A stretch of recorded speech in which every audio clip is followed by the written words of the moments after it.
एक छोटा सा गांव था जिसका नाम था श्यामनगर। गांव दिखने में भले ही बहुत छोटा और साधारण था, लेकिन उसकी अपनी कुछ खासियतें थीं। गांव के किनारे एक छोटी सी नदी बहती थी, जिसके साफ पानी की कल कल आवाज पूरे गांव को सुकून देती थी। नदी से थोड़ी ही दूर एक पुराना सा मंदिर था। वहीं पास में एक बड़ा खुला मैदान था, जहां सुबह से लेकर शाम तक गांव के बच्चे, जवान और बुजुर्ग घूमने और खेलने आया करते थे। लेकिन श्यामनगर की सबसे अनोखी खासियत कुछ और थी।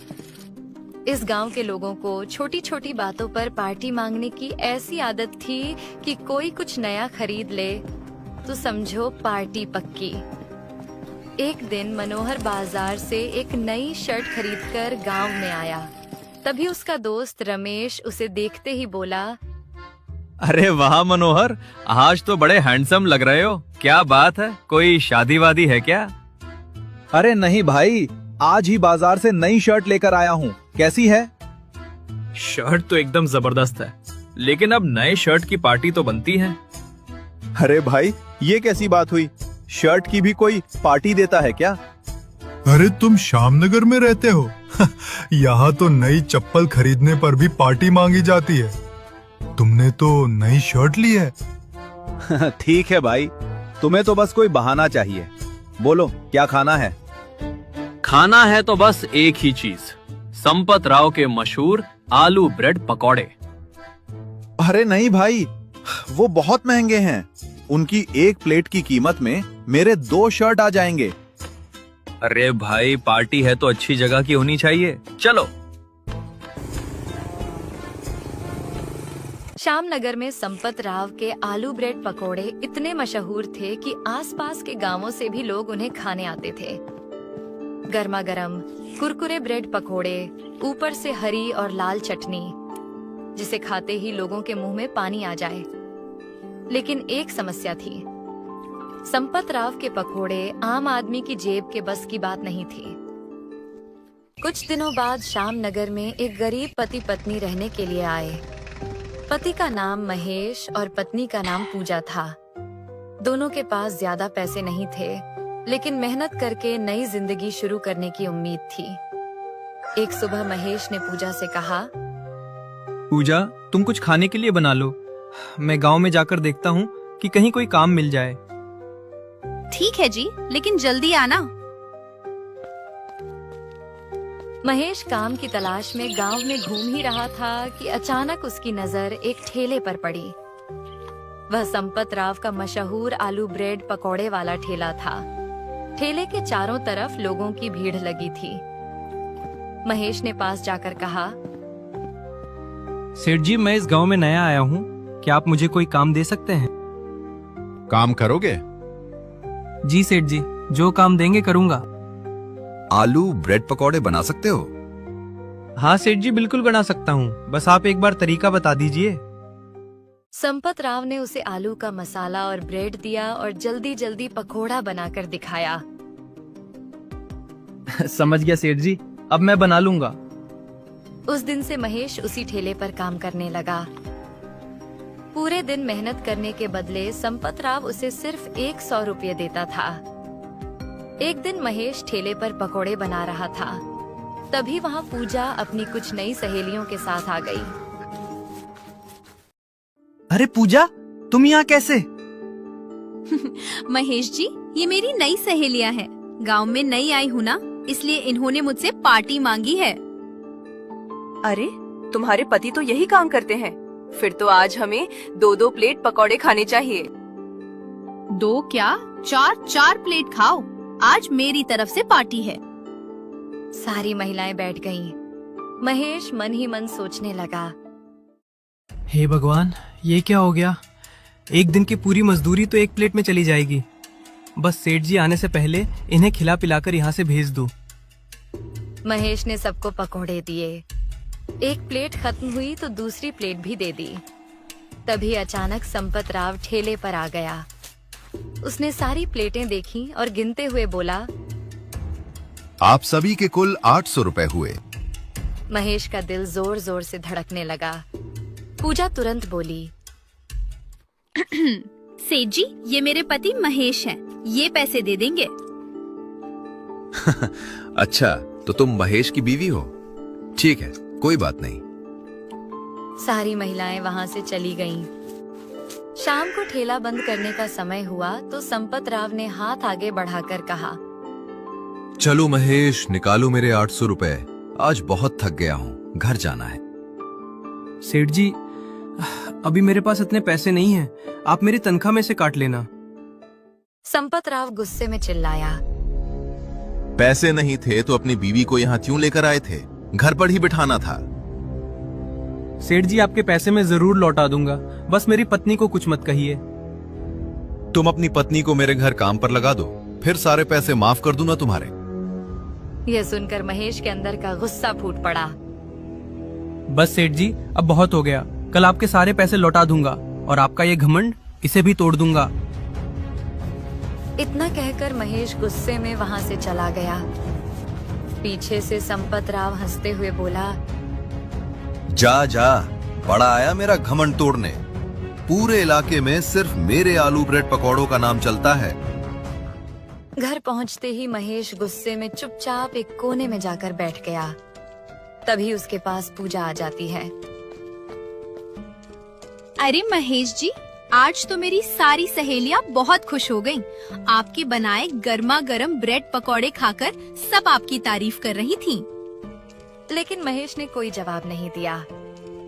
महेश जी, क्या हुआ? इतने गुस्से में क्यों बैठे हैं? महेश ने गहरी सांस ली और उसे संपत राव के साथ हुई पूरी घटना बता दी। पूजा की खुशी तुरंत चिंता में बदल गई। महेश जी, वो सेठ बहुत बड़ा आदमी है। आप उससे ज्यादा बहस मत कीजिए। मेरे गहने बेचकर उसके सारे पैसे लौटा दीजिए और कोई दूसरा काम ढूंढ लीजिए। उसके पैसे तो मैं लौटा दूंगा पूजा, लेकिन दूसरा काम कहाँ मिलेगा? कुछ समझ नहीं आ रहा। आप चिंता मत कीजिए। मेहनत करने वाले इंसान को कोई ना कोई काम जरूर मिल जाता है। अगली सुबह महेश ने पूजा के गहने बेच दिए और किसी तरह 800 रुपये जुटाकर संपत राव के पास पहुंचा। सेठ जी, आपके सारे पैसे, अब हमारा हिसाब खत्म। ज्यादा अकड़ मत दिखाना महेश। याद रखना, इसी गांव में रहना है तुम्हें। आप अपने ठेले पर ध्यान दीजिए सेठ जी, कुछ ही दिनों का खेल है आपका। यह कहकर महेश वहां से चला गया और गांव में दूसरा काम ढूंढने लगा। उसने बड़े जमींदार से भी काम मांगा, लेकिन वहां भी कोई काम नहीं मिला। थका हारा महेश आखिर एक पेड़ के नीचे बैठ गया। हे भगवान, अब कहाँ काम मिलेगा मुझे? तभी अचानक वहां एक पुलिस की गाड़ी आकर रुकी। महेश हैरानी से पुलिस वालों को देखने लगा। तुम ही महेश हो ना? जी, लेकिन बात क्या है? तुम्हें चोरी और जानलेवा धमकी देने के आरोप में गिरफ्तार किया जाता है। अपने आप को हमारे हवाले कर दो। यह सुनकर महेश के होश उड़ गए। क्या? चोरी और जानलेवा धमकी? साहब, जरूर कोई गलतफहमी हुई है। मैंने ऐसा कुछ नहीं किया। हमें संपत राव ने सब बता दिया है। अब थाने चलो। महेश कुछ समझ पाता उससे पहले पुलिस उसे थाने ले गई। थाने में उसे लॉकअप में बंद कर दिया गया। दरोगा जी, मैं बेगुनाह हूँ। उस सेठ ने मेरे खिलाफ झूठी शिकायत की है। मैंने किसी को धमकी नहीं दी। लेकिन पुलिस अधिकारी ने उसकी एक नहीं सुनी। कुछ देर बाद पूजा थाने पहुंची। महेश को लॉकअप में देखकर उसकी आंखों से आंसू निकल पड़े। साहब, मेरे पति बेगुनाह हैं। कृपया उन्हें छोड़ दीजिए। तुम्हारे पति पर बहुत गंभीर आरोप हैं। अब उन्हें लंबी जेल हो सकती है। तुम यहाँ से जाओ। महेश ने सलाखों के पीछे से पूजा को समझाते हुए कहा, पूजा, तुम चिंता मत करो, मैं घर जरूर आऊंगा। तुम यहाँ से जाओ। पूजा रोती हुई थाने के बाहर बैठ गई। उसे समझ नहीं आ रहा था कि अब वह क्या करे। तभी एक हवलदार उसके पास आया और धीमी आवाज में बोला, अगर तुम अपने पति को जल्दी छुड़ाना चाहती हो तो 20,000 रुपए का इंतजाम कर लो। पूजा ने उम्मीद से उसकी तरफ देखा। लेकिन मेरे पास अभी इतने पैसे नहीं हैं। कुछ दिनों में जमा कर देना, तब तक हम तुम्हारे पति को अदालत में नहीं ले जाएंगे। एक बार मामला अदालत तक पहुंच गया, फिर बहुत मुश्किल होगी। इतना कहकर हवलदार चला गया। पूजा वहीं बैठी रह गई। उसके सामने अब एक ही सवाल था, 20,000 रुपए आखिर आएंगे कहां से? पूजा ने गांव के कई लोगों से मदद मांगी, लेकिन किसी ने उसकी मदद नहीं की। थकी हारी पूजा आखिरकार घर पहुंची और फूट फूट कर रोने लगी। तभी अचानक दरवाजे पर गांव की एक बूढ़ी अम्मा आ गईं। क्या हुआ बेटी, इतनी क्यों रो रही हो? पूजा ने रोते हुए सारी बात अम्मा को बता दी। अम्मा, आप ही बताएं, अब मैं क्या करूं? मुझे तो कुछ समझ नहीं आ रहा है। अगर तुम मेरा एक काम कर दो तो मैं तुम्हें अभी 20,000 रुपए दूंगी। यह सुनकर पूजा की आंखों में उम्मीद लौट आई। आप जो कहेंगी अम्मा, मैं वो काम जरूर करूंगी। अम्मा ने उसे अपना पूरा प्लान बताया।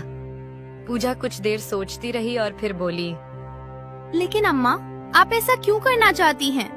क्यों संपत राव का ठेला बंद करना चाहती हो? तुम बस मेरा काम कर दो, सही समय आने पर मैं तुम्हें इस पूरे मामले के पीछे का राज बता दूंगी। अम्मा ने पूजा को 20,000 रुपये दे दिए। पूजा ने किसी तरह महेश को छुड़ाया और घर ले आई। घर पहुंचकर पूजा ने महेश को पूरी बात बताई। महेश चिंतित होकर बोला, मुझे ब्रेड पकौड़े बनाना तो आता है, लेकिन संपत राव जैसे पकौड़े बनाना आसान नहीं है। उसके आलू के मसाले में कुछ अलग ही स्वाद है, उसी वजह से उसके पकौड़े इतने मशहूर हैं। हमें किसी भी तरह उसका ठेला बंद करवाना होगा। मैंने अम्मा से वादा किया है। अगली सुबह संपत राव अपना ठेला लगाने जा रहा था। रास्ते में उसे एक छोटा सा नया ब्रेड पकौड़े का ठेला दिखाई दिया। अरे, ये किसने नया ठेला लगा दिया? पास जाकर देखा तो उसके होश उड़ गए। ठेले पर महेश गर्मा गर्म ब्रेड पकौड़े तल रहा था। अरे महेश, जेल से इतनी जल्दी बाहर आ गए? हाँ सेठ जी, वहाँ कुछ मजा नहीं आ रहा था और आपकी याद भी बहुत आ रही थी, इसलिए जल्दी बाहर आ गया। मजाक तो बहुत अच्छा कर लेते हो, और ये ठेला लगाकर तो तुमने बहुत बड़ा मजाक किया है। क्यों सेठ जी, आपको डर लग रहा है क्या? अरे जा, मैं क्यों डरूंगा? तेरे ठेले पर कोई ग्राहक आए तो मुझे बताना। यह कहकर वह वहां से चला गया। पूरा दिन बीत गया, लेकिन महेश के ठेले पर एक भी ग्राहक नहीं आया। शाम होते होते महेश निराश होकर बोला, लगता है हम अम्मा से किया हुआ वादा पूरा नहीं कर पाएंगे। संपत राव को हराना इतना आसान नहीं है। घर लौटकर महेश बहुत उदास था। पूजा, लगता है हमें कुछ और करना पड़ेगा। ब्रेड पकौड़ों में हम संपत राव को नहीं हरा सकते। तो फिर क्या करेंगे? हमारे गांव में और क्या मशहूर है? महेश कुछ देर सोचता रहा। एक बात है, यहाँ इकबाल का चिकन भी लोग बहुत पसंद करते हैं। क्यों ना हम चिकन ही बेचें? लेकिन चिकन बेचने से संपत राव का ठेला थोड़ी बंद होगा। हमें ब्रेड पकौड़ों में ही कुछ नया करना होगा। महेश फिर सोच में पड़ गया। कुछ देर बाद वह खुशी से बोला, पूजा, क्यों ना हम चिकन ब्रेड पकौड़े बनाएं? लोगों को चिकन भी पसंद है और ब्रेड पकौड़े भी। अगर दोनों को मिला दें तो शायद एक बिल्कुल नई डिश बन जाएगी। अरे वाह महेश जी, आपने तो बहुत बढ़िया आइडिया निकाला है। दोनों ने उसी दिन फैसला कर लिया। अगली सुबह महेश ने अपने ठेले पर एक नया बोर्ड लगा दिया, स्पेशल चिकन ब्रेड पकोड़े। बोर्ड देखते ही कुछ गांव वाले ठेले पर आ गए। अरे भाई, ये कैसे चिकन ब्रेड पकौड़े हैं? कोई नई डिश है क्या? हाँ भाई, ऐसे डिश आपने पहले कभी नहीं खाई होगी। एक बार खाकर तो देखो। जल्दी लाओ भाई, नाम सुनकर ही मुंह में पानी आ गया। महेश ने दोनों को गर्मा गर्म चिकन ब्रेड पकोड़े दिए। जैसे ही दोनों ने पहला निवाला खाया, उनकी आंखें चमक उठीं। अरे वाह, क्या स्वाद है! इससे बढ़िया और स्वादिष्ट ब्रेड पकौड़ा तो मैंने कभी नहीं खाया। देखते ही देखते ठेले पर भीड़ बढ़ने लगी। उधर संपत राव के ठेले पर गिने चुने ग्राहक ही बचे थे। अरे भाई, बाकी सारे ग्राहक कहाँ चले गए? सेठ जी, उस महेश ने नए तरीके के चिकन ब्रेड पकौड़े बेचने शुरू कर दिए हैं। सारे लोग वहीं चले गए। और हम तो मंगलवार को नॉनवेज नहीं खाते, इसलिए आज आपके यहाँ आए हैं। कल से हम भी उधर ही जाएंगे। यह सुनकर संपत राव का चेहरा गुस्से से लाल हो गया। कुछ ही दिनों में महेश के चिकन ब्रेड पकौड़े पूरे श्याम नगर में मशहूर हो गए। संपत राव के ठेले पर ग्राहक आना लगभग बंद हो गया और आखिरकार उसे अपना ठेला बंद करना पड़ा। एक शाम वहीं बूढ़ी अम्मा महेश और पूजा के घर पहुंची। महेश बेटा, पूजा बेटी, तुम दोनों का बहुत बहुत धन्यवाद। तुमने मेरा सपना पूरा कर दिया। लेकिन अम्मा, आप ऐसा क्यों करना चाहती थी? आपने अभी तक हमें नहीं बताया। पिछले साल मेरे बेटे ने भी ब्रेड पकोड़े का ठेला लगाया था। उसका ठेला भी खूब चल रहा था। यह देखकर संपत राव ने उसे झूठे मामले में फंसाकर जेल भिजवा दिया। कल ही वो जेल से रिहा होने वाला है। मुझे यकीन है कि जब वो अपने सामने संपत राव का बंद ठेला देखेगा तो उसे बहुत खुशी होगी। अम्मा, आज आपका सपना भी पूरा हुआ और हमें भी एक नई जिंदगी मिल गई। अम्मा मुस्कुराईं। उस दिन से महेश और पूजा का चिकन ब्रेड पकोड़े का ठेला खूब चलने लगा और अम्मा का परिवार भी फिर से खुशियों से भर गया। इस तरह सच और मेहनत ने झूठ और घमंड को हरा दिया और श्याम नगर की इस कहानी का अंत हुआ एक प्यारी सी मुस्कान के साथ।